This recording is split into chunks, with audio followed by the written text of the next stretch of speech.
Sunday special কী menu হলো চলো তোমাদের সাথে শেয়ার করি।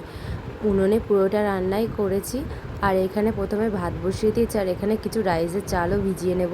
এখানে মাছটা কাটা বাকি, আর মাংসটা ম্যারিনেট করে রেখেছি। আর দেখো, এক চুটকিতে রান্না হয়ে যায়। তো আমি এক চুটকিতে চলো তোমাদের সাথে কী রান্না করেছি শেয়ার করি।